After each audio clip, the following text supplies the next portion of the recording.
Hamjambo, kwa majina najulikana kama Mwalimu Cheche au Rasta Sienga. Leo tunaendelea na somo letu juu ya bajeti, panga kuwa pesa.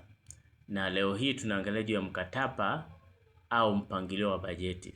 Na tumeona kwamba hii ni usimamizi wa rasilimali fedha kupitia mchakato wa ufuatiliaji na dhamini ya matumizi ya rasilimali zinazopatikana kupitia mfumo wa kazi au zana za kuweka kumbukumbu. Katika kuendelea kujifunza juu ya mkataba au mpangilio wa bajeti, tunaendelea kuangalia juu ya usimamizi wa rasilimali za fedha. Tunaposema usimamizi wa rasilimali za fedha tunasema nini? Tunasema ni kupanga au kudhibiti mapato na matumizi na kufanya maamuzi ambayo yatasaidia shirika, kampuni au ushirika fulani kujikimu kiuchumi. Na hii ni jukumu ya bodi ama kamati ya shirika kusimamia na kulinda mali.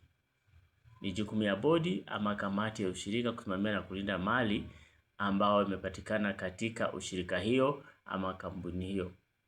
Na tunapoendelea kujifunza juu ya usimamizi na rasilimali ya kifedha, kuna ile hali tunaita kwamba wajibu wa kifedha.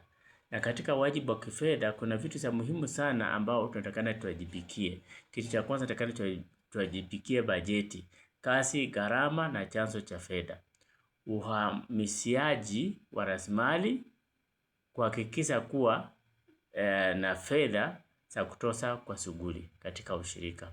Na pia ni vizuri udhibiti hatari. Linda rasilimali na utumie kwa mwongozo ulioidhinishwa peke yake. Usiende nje ya hiyo.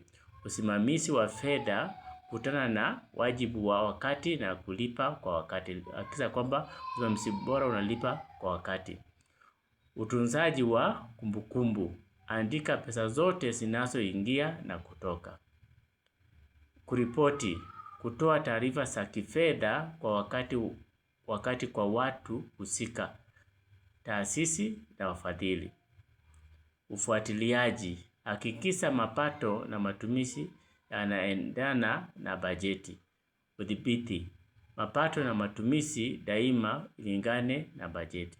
So hivi ni vitu za muhimu sana wakati tunajibikia kwa ajili ya fedha. Tunapojibikia kwa ajili ya fedha, kumbuka hiyo ni muhimu sana kwa kuangalia rasilimali na kifedha. Asanteni.